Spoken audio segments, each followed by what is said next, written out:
होती है। मैं एक चीज़ बताना भूल गया, न्यूजीलैंड में आप जो फ़ी है वो वीज़ा लगने के बाद पे कर सकते। ट्यूशन फ़ीस की बात कर रहा हूँ कि ट्यूशन फ़ीस की तरफ से, हाँ ये यूनिवर्सिटीज़ कॉलेज की तरफ, ये कंट्री की तरफ से फैसिलिटी है। कॉलेज यूनिवर्सिटी छोड़ देते हैं, ये एक इमिग्रेशन डिपार्टमेंट होता है हर कंट्री का, तो उनकी तरफ से फैसिलिटी है कि आप यूएसए की एंड न्यूजीलैंड की जो फ़ी है, ट्यूशन फ़ीस है, वो आपका वीज़ा जब ग्रांट हो जाता है तो आप फ़ी डिपॉजिट करवा सकते हैं। तो मेरे ख्याल में मैंने अप्रॉक्सीमेटली 6 कंट्रीज़ कवर कर दी हैं, राइट।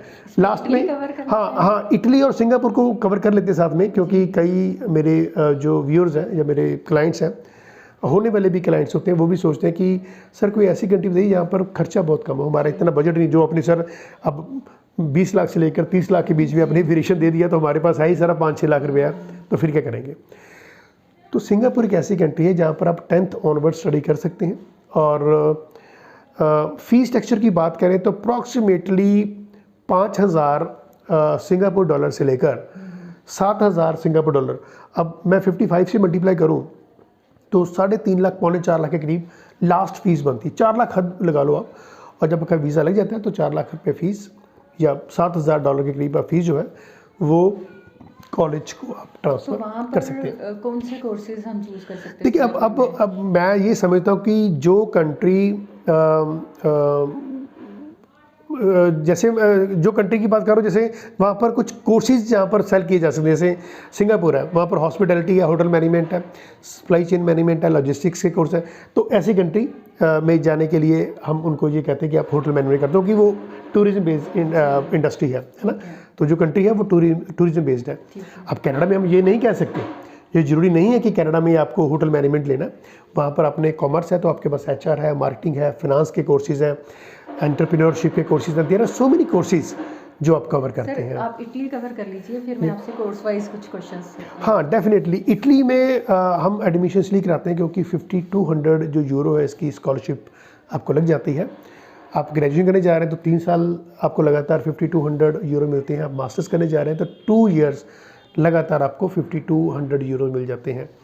फ़ी स्ट्रक्चर बहुत सिंपल रहता है, जस्ट 1000 यूरो फ़ी रहती है, और वो भी आपने वीज़ा लगने के बाद डिपॉजिट करनी है। नेगेटिव चीज़ ये मान सकते हैं कि एक इंटेक होता है सितंबर अक्टूबर का, 1 साल का ये इंटेक है। तो एक पॉजिटिव चीज़ ये है कि आपको आइल्स में, यहाँ पर सपोज आपके पास आइल्स नहीं है तो मीडियम ऑफ इंस्ट्रक्शन आपके पास इंग्लिश है, तो आप इटली जा सकते हैं। और जो अपने 1000 आपकी जो ट्यूशन फीस है वो भी वीज़ा लगने के बाद वहाँ पर जाके पे करनी, वो भी 2 इंस्टॉलमेंट्स में। तो ये कॉम्बो पे कॉम्बो है ना। एक तो फीस वहाँ पर जाके जमा कराइए और वो भी इंस्टॉलमेंट जमा कराइए। तो इटली इज़ मोर प्रेफरेबल, जो कि 2.5 से 3 लाख का बजट रखते हैं, तो उनके लिए हम इटली करते हैं, क्योंकि यहाँ पर आपकी जो फ़ी है, ट्यूशन फीस है, वो सारी फ्री रहती है। कुछ फंड्स आपको 10 लाख के करीब दिखाने पड़ते हैं कि ये इसकी 6 महीने पुराने फंड हो जाएं। लास्ट ईयर 3 साल पुराने फंड मांग लिए थे, वो भी अपोस्टाइल, राइट। तो जैसे जैसे समय बीता गया तो हो सकता है कि उनको दिक्कत आई कि ये चीज़ें प्रैक्टिकली पॉसिबल नहीं हो सकती। तो अभी 6 मंथ्स जो ओल्ड है वो आप शेंगन कंट्री में जाने के लिए ओल्ड फंड दिखा सकते हैं। कौन से कोर्सेज चूज़ कर सकते हैं इटली में? इटली में कोर्सेज की भरमार है, और वहाँ पर बेसिकली हम डाटा एनालिसिस के कोर्सेज हैं, इकोनॉमिक्स के रिलेटेड कोर्सेज हैं। जो साइंस स्टूडेंट हैं उनके लिए रोबोटिक्स है, आर्टिफिशियल इंटेलिजेंस है, तो वो साइंस वाले स्टूडेंट ले सकते हैं। मेडिकल वाले हेल्थ और नर्सिंग के courses all over the world famous रहते हैं। आर्ट्स वाले स्टूडेंट हैं वो फैशन डिज़ाइनिंग की तरफ जा सकते हैं, कलरी मैनेजमेंट की तरफ जा सकते हैं, कम्युनिटी डेवलपमेंट की तरफ जो कोर्सेज है वो जा सकते हैं। तो there are so many courses की कोई दिक्कत नहीं आती जब आप हमसे मिलते हैं। तो अभी तो हम, क्योंकि टाइमिंग्स की बहुत लिमिटेशन रहती है, तो ज़्यादा नहीं बोल पाते। जब आप हमारे पास आते हैं तो फिर आधा पौना घंटा कुछ क्वेश्चंस ऐसे हैं कि जी पूछने ही पड़ते हैं। डेफिनेटली, नहीं अच्छी बात है। मेरे एक पेरेंट का आया है कि MBBS करना है, कौन सी कंट्री चीप एंड बेस्ट है, मतलब वहाँ पर स्टडी भी हो, चीप एंड बेस्ट भी हो, और उसके बाद फ्यूचर भी हो। बिल्कुल ठीक है। देखिए MBBS के लिए नो डाउट कि यूक्रेन में काफ़ी स्टूडेंट्स गए हैं। अब थोड़ा सा वहाँ पर पॉलिटिकल सिनेरियो इतना अच्छा नहीं है, अदरवाइज जॉर्जिया में, अजरबैजान में, चाइना में। तो क्योंकि MCI जो मेडिकल काउंसिल ऑफ इंडिया है उससे मान्यता प्राप्त होती है, तो एक स्टूडेंट जो यूक्रेन में या जॉर्जिया में या चाइना से जो MBBS करके आते हैं तो यहाँ पर आके फुल फ्लैज प्रैक्टिस कर सकते हैं। MCI जो गवर्नमेंट ऑफ इंडिया है उनको वो मान्यता देती है कि आप वहाँ से पढ़ के आएंगे तो यहाँ पर प्रैक्टिस कर सकते हैं जी। तो सर एक और टॉपिक आता है कि जैसे हम स्टडी करने जाते हैं, स्टूडेंट्स हैं जो बाहर जाकर स्टडी करना चाहते हैं, तो ऑब्वियसली वो एक्सपीरियंस भी वहीं का लेना भी चाहते हैं। तो आफ्टर स्टडी उनको ट्रेनिंग्स वहाँ किस कंट्रीज़ में अच्छी हैं, या वर्क करने के लिए कहाँ परमिट कर सकते हैं वो, कि कहाँ पर अच्छा है कि आफ्टर स्टडी वहाँ पर काम करके एक्सपीरियंस ले लें, फिर उनकी मर्जी है कि वहीं कंटिन्यू करते हैं या इंडिया आते हैं या किसी और कंट्री में जाते हैं। बिल्कुल ठीक है। आप पर्टिकुलरली MBBS की बात करें, किसी और सब्जेक्ट की बात करें?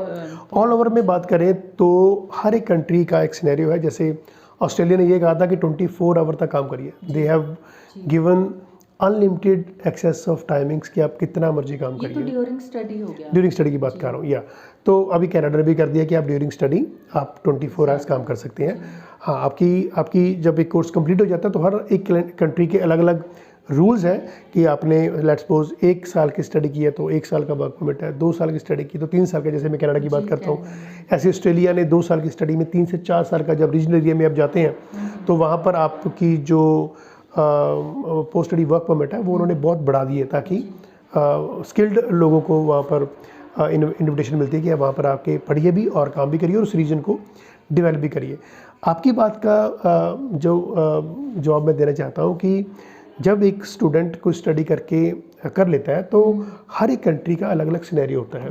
वहाँ पर 1 साल की स्टडी के बाद, जैसे मैंने कहा कि 1 साल रह सकता है, 2 साल की स्टडी के बाद 3 साल रह सकता है, 4 साल भी रह सकता है। तो ये डिपेंड करता है उस कंट्रीज़ के रूल्स एंड रेगुलेशंस पे। नहीं, वही मैं जानना चाहती हूँ कि कौन सी कंट्री में, थोड़ा सा एक हमें आइडिया दे दीजिए कि सो दैट स्टूडेंट्स अवेयर हो जाएं इस चीज़ से कि अगर हम इस कंट्री में जाते हैं तो ज़्यादा कंफर्ट कहाँ है हमारा। देखिए, अभी फ़िलहाल तो मैं कनाडा की बात करूँगा। कनाडा में कंफर्ट्स बहुत ज़्यादा है। ज़्यादा का मतलब ये होता है नहीं, ये इसका मतलब ये नहीं कि आपने काम नहीं करना, वहाँ पर बिना काम किए आपको पैसे मिल जाएगा या कम काम करके पैसे मिल जाएगा। एफर्ट्स आपको ऑल ओवर द वर्ल्ड कहीं पर भी आप जाते हैं तो एफर्ट्स तो आपको इक्वली लगाने पड़ते हैं।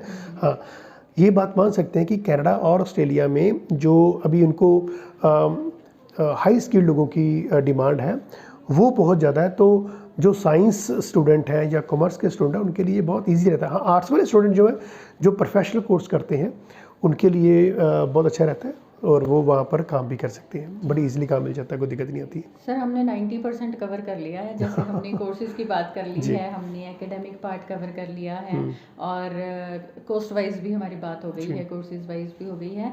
एक पॉइंट रह गया है जहाँ पर गैप आता है। तो कौन सी कंट्रीज हैं जो गैप एक्सेप्ट करते हैं प्यार से और कौन सी कंट्रीज हैं जहाँ पर थोड़ी दिक्कत आ जाती है? देखिए, सबसे बड़ी दिक्कत आती है ऑस्ट्रेलिया में।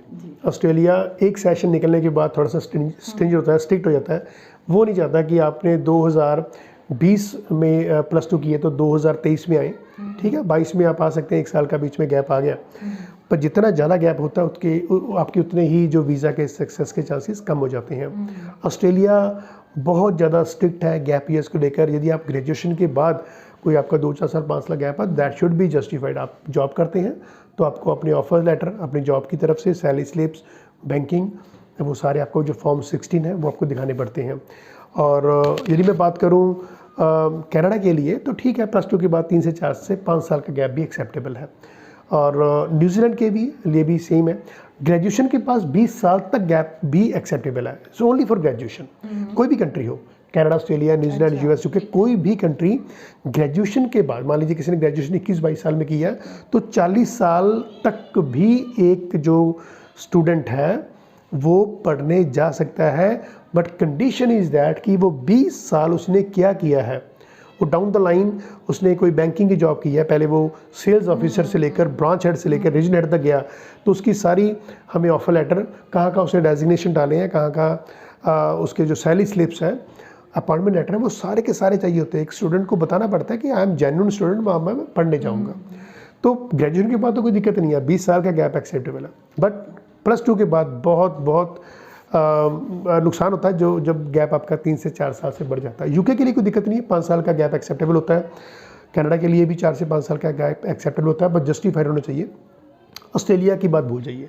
ऑस्ट्रेलिया में एक सेशन निकल गया तो फिर चांसेस कम होने शुरू होते हैं। तो अब अभी लोग होता है कि मान लो 2 साल बीत गए, वीज़ा मिल गया तो बहुत प्रमोट करते हैं। वो मुझे नहीं लगता कि ऐसी कोई लोगों को इनकरेज करना चाहिए कि ठीक है आपका 2-3 साल गैप है तो हम आपको ऑस्ट्रेलिया भेज देंगे। That is not good practice. आप डिस्करेज करिए स्टूडेंट्स को कि +2 के बाद आपकी उम्र जो एज है वो पढ़ने की है, तो क्या ज़रूरत है 2-3 साल गैप डालने के लिए।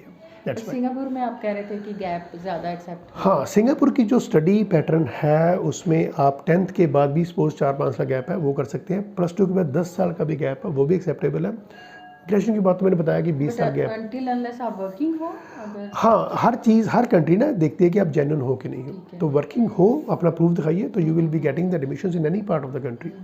किसी भी कंट्री में आप जा सकते हैं। सर एक लास्ट क्वेश्चन है। हाँ जी, प्लीज। बहुत सारे कोर्स हैं। प्लीज आने दो। क्वेश्चंस आपने कवर कर जी, लिए, बहुत हम लकी हैं आप हमारे साथ हैं। Thank you so much. सारे क्वेश्चंस एकदम धड़ाधड़ क्वेश्चन, जैसे जैसे क्वेश्चन आ रहे वैसे वैसे आंसर्स भी आते जा रहे हैं। Thank you. तो एक लास्ट मेरा क्वेश्चन है जी, जैसे फीमेल्स के साथ ये दिक्कत आ जाती है कि शादी की, स्टडी की, शादी की, उसके बाद थोड़े साल निकल गए, उन्होंने एज इट इज़ लाइफ को एक्सेप्ट किया, उसके बाद उन्हें लगता है कि नहीं हमें लाइफ में कुछ करना चाहिए, तो क्या अब्रॉड जाना उनके लिए ऑप्शन नहीं है? बिल्कुल। वो कुछ नहीं कर रहे थे घर पर बैठ के, कुछ नहीं कर रहे थे, गलत वर्ड हो जाएगा, घर संभाल रहे थे, बच्चे संभाल रहे थे, तो क्या उनका कोई हक नहीं है या उनके लिए कोई चॉइस नहीं है बाहर जाने की? हाँ, देखिए हर एक इंसान का एक फंडामेंटल राइट है कि वो एजुकेशन ले, चाहे वो अपने होम कंट्री में ले, चाहे वो ऑल ओवर द वर्ल्ड कहीं पर जाए। अब जहाँ जहाँ पर भी एक स्टूडेंट जाएगा तो उस कंट्री के जो कानून है उनको फॉलो करना पड़ेगा। अब मान लीजिए कि एक फीमेल है जिन्होंने ग्रेजुएशन किए 8-10 साल 15 साल हो गए एंड नाउ अब उसको लग रहा है कि मेरे जो किड्स हैं वो 10-12 साल के हो गए और मुझे उनको भी बाहर भेजना चाहिए। मैं खुद उनको एजुकेशन की वैल्यू मालूम पड़ गई, लेट्स सपोज हम ये कह सकते हैं। अब जब एजुकेशन की वैल्यू उनको मालूम पड़ी तो अब एकदम या उनकी कोई रिलेटिव्स बाहर सेटल हो गए तो फिर एकदम आता है कि यस व्हाई नॉट वी, है ना, कोई भी रीज़न हो सकता है। तो अब जिनका 15 साल का 10 साल गैप हो गया बट उन्होंने कि ठीक है शादी की, आगे उनके किड्स हो गए, राइट, और फिर उनको किड्स को बड़ा करने में 5-7 साल लग जाते हैं, राइट। सो होता क्या है कि आपको सारा ईमानदारी से बताना पड़ता है, उसको हम SOP कहते हैं, स्टेटमेंट ऑफ पर्पस। उसमें आप ईमानदारी से बताइए कि शादी हुई 2010 में और उसके बाद फिर 2 बेबीज़ हुए, है ना, 5-6 साल के गैप में, और अब उनकी एज मान लीजिए कि 8-9 साल हो गई है। अब उनको हुआ कि ठीक है मैं एजुकेशन आगे लेना चाहती हूँ, बट इसकी कंडीशन, इसके 2 पीछे बहुत बड़ी कंडीशन होती हैं। पहली कंडीशन तो ये है कि उनके ग्रेजुएशन में मार्क्स अच्छे होने चाहिए। अब जिसके 45% मार्क्स है, 50% मार्क्स है, अब वो अब उठ के जा रही है तो इट मीन्स उसके मन में कुछ ना कुछ नेगेटिव है, पहली बात। दूसरी बात, सेकंड थिंग जो है वो है आइल्स। अब वो जो फीमेल है, जो लड़की है, वो यदि आइल्स 6 बैंड से ज़्यादा बैंड एक्वायर करती हैं जनरल में, नहीं एकेडमिक्स में, जनरल में सिर्फ PR और वर्क परमिट के लिए होते हैं, यहाँ पर एकेडमिक्स की बात कर रहे हैं। 6.5 नॉलेज 6 बैंड लेती है तो वो अपने लास्ट 10 ईयर्स को कवर कर लेती है कि ये देखो कि मैं एक इंटेलिजेंट लड़की हूँ, मेरे मार्क्स भी 70% मार्क्स है और मैंने 7 बैंड भी ले लिए हैं, तो नाउ प्लीज़ आप मुझे एडमिशन दीजिए। ये मेरा सिनेरियो है फ्रॉम द लास्ट 10 ईयर्स। मैं शादी में, अभी मेरा जो फैमिली प्लान हो रहा था तो वो मैं कंप्लीशन में आई हूँ और मुझे अब अपने कंट्री में एजुकेशन लेने के लिए मुझे परमिशन दीजिए। तो चांसेस बन जाते हैं, बट 100% चांस नहीं बनते, ठीक है, अब डिपेंड करता है। कंट्री में चांस है उनके? ऑस्ट्रेलिया को छोड़ के, ऑस्ट्रेलिया में ऐसा सिनेरियो बहुत मुश्किल मिलता है, बट कनाडा में आपको ईजिली ऐसा हो सकता है कि आप जा सकती हैं। UK में और USA में, ये दोनों में चांसेस बन जाते हैं क्योंकि यहाँ पर इंटरव्यू हो जाती है। वो जो कॉलेज के लोग होते हैं या यूनिवर्सिटी के जो रिप्रेजेंटेटिव हैं तो वो हमसे इंटरेक्ट करते हैं, तो आपको यदि वो कैश लेटर देते हैं तो समझो आपका मोर देन 50% वीज़ा तो आ ही गया। US में तो कोई ऑप्शन नहीं है, वो आपको सामने इंटरव्यू लेते हैं, 4-5 मिनट की इंटरव्यू होती है। आप चाहे आपके पास 20 साल का भी गैप है तो आप बताइए, दिल से बताइए, ईमानदारी रखिए, लॉजिकली बात करिए और फिर आपको वहाँ पर अच्छा लगेगा तो visa on the spot visa मिल जाता है। तो USA के लिए बेस्ट ऑप्शन रहता है कि आप उनके सामने जाके 4 मिनट बोलिए तो you will be getting visa. तो वहाँ जाके स्टडी करके वापस ही आना पड़ता है या वहाँ बिल्कुल आना पड़ता नहीं, आना चाहिए, यस आना चाहिए। अभी कुछ फ्यूचर मत देखा जा सकता यस यस, हम कभी किसी को ऐसा नहीं कहते कि आप यहाँ से जाइए उनके कंट्री में जाकर घुसपैठ करिए। Illegal immigration is always prohibited, है ना। सारा कुछ लीगल या तो यदि वो अब स्टडी करने के बाद वो कंट्री को एक्सेप्ट करती है, वर्क परमिट देती है, आगे उनको वर्क परमिट कंटिन्यू रहता है, आगे पीआर बन जाती है, सिटीजन बन जाती है, तो ठीक है, जो पर्सन डिजर्व करेगा वही वहाँ पर सेटलमेंट होगी ना उसकी। जी। तो बहुत अच्छा सेशन रहा, बहुत सारे क्वेश्चंस थे मेरे पास, मुझे लग रहा था बहुत टाइम से कि एक ऐसा सेशन होना चाहिए जो एक पर्टिकुलर टॉपिक पे स्टिक ना हो जाए, और इससे रिलेटेड काफ़ी सारे क्वेश्चंस थे। होप आप लोगों के भी बहुत सारे क्वेश्चंस क्लियर हुए होंगे। कुछ अगर क्वेश्चन रहेगा तो आप ज़रूर हमें पूछ सकते हैं। आप हमारा नंबर आपके पास रहता है, फेसबुक आईडी रहती है, यूट्यूब, कहीं पर भी आप कमेंट कीजिए, हम आपको ज़रूर आंसर करते हैं। बहुत एक अच्छा सेशन रहा, इन्फॉर्मेटिव सेशन रहा, सबके काम आने वाली चीज़ है, तो ज़रूर आप इसको देखिए, ज़रूर बार बार देखिए और शेयर भी कीजिए इस चीज़ को। बहुत बहुत शुक्रिया हमारे साथ जुड़ने के लिए, और फिर हम नेक्स्ट सेशन में, फेसबुक के लाइव सेशन में ज़रूर आपके साथ इंटरेक्ट करेंगे। और इसी का एक पार्ट 2 रह गया है। आज हमने स्टडी को कवर किया है कि सिर्फ ये पता है कि बाहर जाना है, और हमने ये पार्ट कवर किया कि स्टडी करेंगे, और नेक्स्ट में हम कवर करेंगे कि हाँ बाहर जाना है, घूमने फिरने जाना है, कौन सी कंट्री अच्छी है क्या नहीं, विजिटर वीज़ा के बारे में हम बात करेंगे नेक्स्ट सेशन में हमारे फेसबुक लाइव पर 5 बजे फ्राइडे को। ज़रूर हमारे साथ जुड़िए। बहुत बहुत शुक्रिया जी, thank you Soni, thank you.